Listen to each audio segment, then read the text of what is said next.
Hujambo na karibu tena mtazamaji wa The World News katika kipindi hiki cha ulimwengu wa siasa. Mimi ni Adam Hussein. Rais wa Afrika Kusini Cyril Ramaphosa ameashiria ubabe unaofanywa na rais wa Marekani Donald Trump, akisema hakuna taifa linalopaswa kulitishia taifa jingine, licha ya kwamba Marekani inajiona ina uchumi mkubwa duniani, lakini uchumi wake unapaswa kusaidia wengine, ila si kutumia ubabe wa uchumi wake pamoja na nguvu ilizokuwa nazo kijeshi kuwatisha nchi zingine.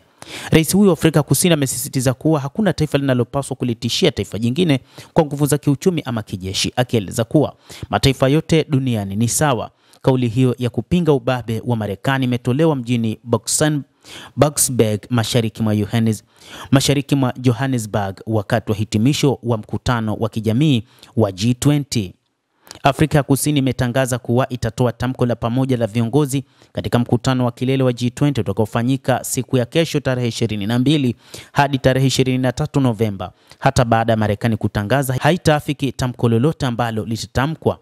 Rais wa Marekani Donald Trump alishaweka wazi kwamba hataweza kufika katika mkutano huo wala kupeleka mwakilishi atakayeshiriki katika mkutano huo nchini Afrika ya Kusini, huku akiataka mataifa ya G20 waitoe Afrika ya Kusini siwe mwanachama katika G20. Hii ni mara ya kwanza kwa taifa la Afrika kuongoza kundi hili lenye ushawishi mkubwa duniani baada ya kuchukua urais wa mzunguko wa kila mwaka mwezi Desemba uliopita. Nchi wanachama wa G20 zinashikilia zaidi ya 70% ya biashara duniani. Uhusiano kati ya Marekani na Afrika Kusini umezidi kudorora sana miaka hivi karibuni kutokana na tofauti za kisera za ndani na nje.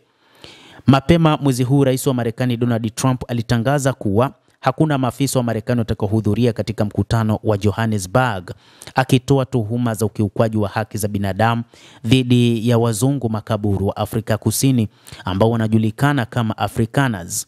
Serikali ya Afrika ya Kusini imekanusha mara kwa mara madai hayo, ikisema hayana ushahidi wa kuonyesha mateso ya kimfumo au unyang'anyi wa ardhi.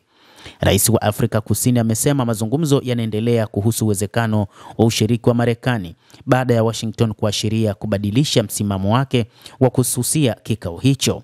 Ramaphosa amesema Afrika ya Kusini ilipochagua kauli mbiu ya mshikamano, usawa na uendelevu kwa urais wake wa G20, lengo lilikuwa kuendeleza maono ya ushirikiano wa kweli na wa maana duniani.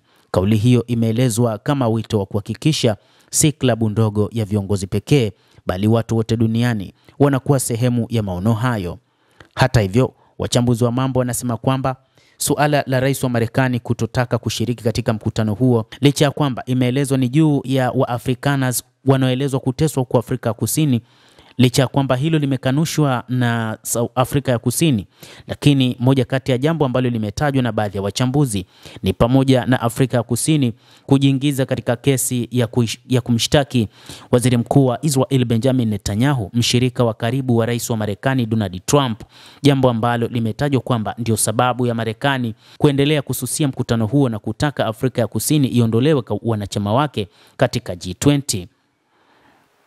Wachambuzi wameenda mbali zaidi wakisema kwamba kitendo cha Afrika ya Kusini kujiingiza katika kesi hiyo ya ICC ya kumshtaki waziri mkuu wa Israel Benjamin Netanyahu ni kitendo ambacho Marekani haikubaliana nacho kabisa, na ni jambo ambalo hata wakati huu Israel yenyewe imeonyesha nia ya kuwashtaki baadhi ya viongozi wa ICC, wakiamini kwamba kilichotendwa wakiamini kesi hiyo haina mashiko na kwamba mauaji ya kimbari yanayotajwa hana uhalisia, licha ya kwamba hadi sasa idadi ambayo imeelezwa na mamlaka huko katika ukanda wa Gaza ni zaidi ya watu 70,000 waliouawa kutokana na vita kati ya nchi ya Israel na kundi la wapiganaji la Hamas.